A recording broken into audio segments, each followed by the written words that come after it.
Hey friends, if you encounter the issue where your PC is stuck and cannot exit safe mode on your Windows computer, then please watch this video. I will guide you through the procedure.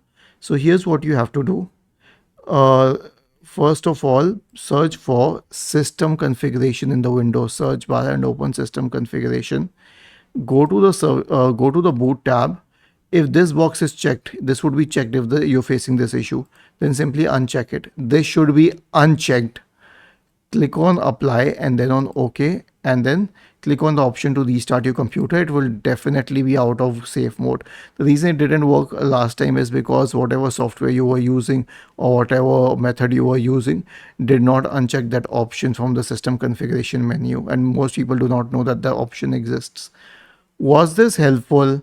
If yes, then please subscribe to the channel, and if not, then let us know in the comment section of the video on how we could help you further. Thank you for watching this video and have a nice day.